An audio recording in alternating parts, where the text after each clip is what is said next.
Got great memories coming here and playing. I've got great memories of watching the boys play. You know, I got to know a few of the guys, were Robert Harvey and Nathan Burke. Brett Bowie became a good mate. So once then I sort of watched their careers go off. I was a Saint. And wherever I am in the world, I log on, watch the games all over the place. I don't miss too many. You know, we've got so many wonderful supporters and so many people barrack for St Kilda, but even the people that don't barrack for St Kilda, it's like they want to see St Kilda do well, and there's been so many near misses over the years. You can't just jump off. Yes, we all vent our anger and frustrate like we do every football supporter. Don't lose faith, because hopefully, you know, one day in our lifetime, we'll see more than another flag. Well, this is a special little video tribute. Comes at a really unfortunate time. Obviously, everybody has heard that the devastating news around the passing of an Australian sporting or a global sporting icon in Shane Warne. We know there is a connection with our football club. Played under 19s, kicked 7 against Hawthorn at Moorabbin back in the day. Played a reserves game for the Saints as well. Clearly, his legacy on the sport was left well beyond the game of Australian rules football. One of my favourite stories was always Shane Warne down at training and Robert Harvey down at training. And Robert Harvey was the very, very talented footballer who loved cricket, and Shane Warne was the immensely talented cricketer who loved football. Shane Warne wanted to play 300 games for the Saints, and Robert Harvey wanted to play Test cricket for Australia. Robert Harvey ended up being the AFL superstar, and Shane Warne was the greatest player, certainly, that I've ever seen. And I guess the legacy steps into that cricketing sense. We all grew up watching Shane Warne. We're all of the same age. We're probably at the time we started to know cricket. Shane Warne was just emerging as a player. The Boxing Day Test in 1992 when he destroyed the West Indies. Obviously, that tour of England that came the following year, and the Gadding Ball and all of that came with it. But yeah, for me, and there's been a lot of tributes that have been said on social media over the last handful of hours, and you know, from greats of the game. Sachin Tendulkar, I was just reading one from him then. Michael Vaughan, who was a combatant in the greatest Test series that was ever played in 2005 as the opposing captain. And those are the sorts of things that, you know, when you transcend it, and the tributes that come from places like the Barmy Army who say, we wish you were one of us. And that's just about the biggest tribute you could give to a rival. So, I mean, we certainly in my lifetime, I've never seen a more dominant Australian sporting star than Shane Warne. He was everybody's hero, and I think it's a legacy to him that you think about somebody who perfected an art and that everybody loved. Shane Warne dominating the art of leg spin basically ever since he came onto the scene. I think every single child that picked up a bat or a ball wanted to bowl like Shane Warne, and not a single person has got anywhere near it in that time since. You would think that if you had somebody like Shane Warne come through the ranks, that you would end up with generations of leg spin bowlers that would be coming through, because everybody would be turning to the craft. But nobody has been able to do it anywhere near that level. We've had the odd leg spinner pop up, but he mastered the most difficult art in the sport, and mastered it like nobody has ever mastered, but perhaps any craft within that particular game. Obviously, the 05 Ashes series is one I talk about a lot. He took 40 wickets, beaten cores at less than 20. He also made a Test match 90 in that series. He single-handedly carried Australia back into that tournament. It's probably the best he ever played. We've all got favourite memories. That the Strauss ball in that series. There are just probably too many to count in that sense. That the World Cup in 99, where he turned his career around, dismantling South Africa in that semi-final. But yeah, I woke up at maybe 5 o'clock in the morning and just glanced over to check my phone and see what time it was, and got a couple of those messages, and it completely puts you on your backside. So yeah, for me, it's more a mark of Shane's greatness. It is one that does rock you to your core. He'll always be someone that St Kilda supporters hold very close. Obviously, the word that the Great Southern Stand at the MCG, I think, is set to be named the Shane Warne Stand when it is rebuilt. So yeah, for me, it's probably an unparalleled greatness. And I guess my final thought on it would be, I loved a quote from somebody on Twitter that said, he wasn't perfect, but obviously nobody is either. He was basically an average bloke who was blessed with more talent than anybody could ever imagine. And that was probably something we couldn't relate to the talent part, but we could relate to the human side of Shane, I think. So, yeah, it's just an incredibly sad loss for mine. I think you're right. And one of the things that you touched on at the top there, Parker, was how he kind of changed the way we watch cricket and the way a generation played cricket. He changed I remember growing up and everyone, playing street cricket or school cricket or whatever, everyone wanted to be a batsman. They want to be an opening batter or come in at 3 or 4 or whatever.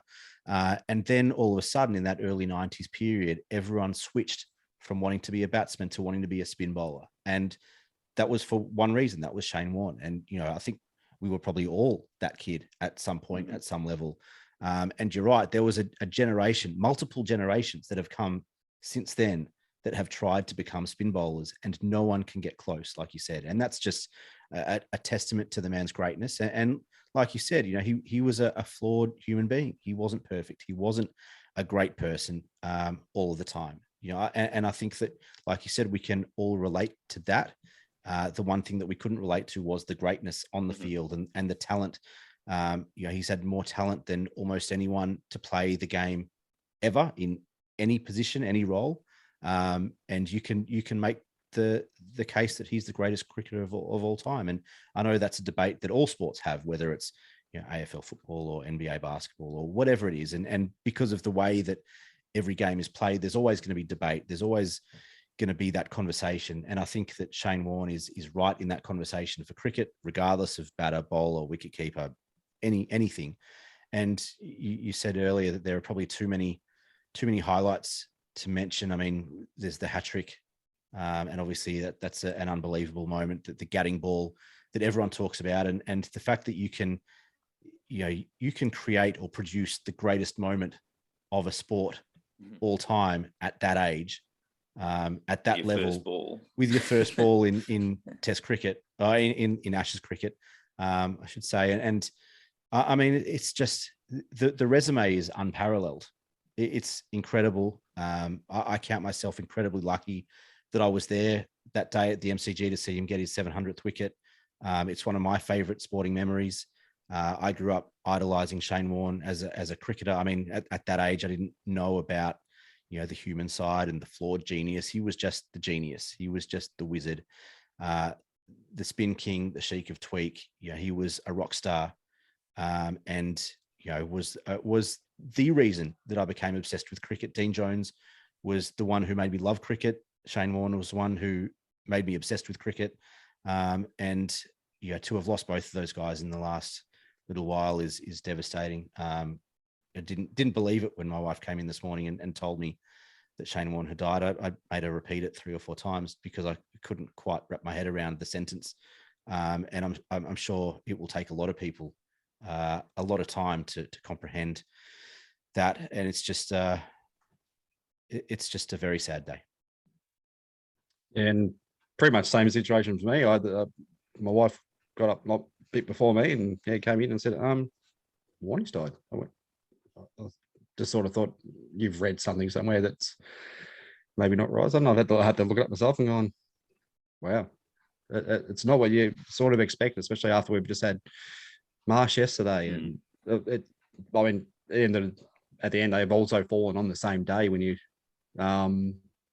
different countries, but the fell on the same day. Yeah. It's not something you expect to wake up and hear first thing. It's, just having grown up, cricket's been my chosen sport to play growing up, and basically having got to a reasonable level myself. I started off, Darren said everyone to be, Nick said everyone wanted to be a batsman, but I was a bowler myself and bowled quick. And then all of a sudden thought, let's give this spinning thing a chance, because Warnie came along and everyone was obsessed with Warnie. Didn't take me long to figure out I couldn't turn at all, so I went back to fast bowling again. But it was just the sort of thing you wanted to be him. He took the world by storm, and you're thinking, is that what it takes to be the next big thing? You need to be a spin bowler.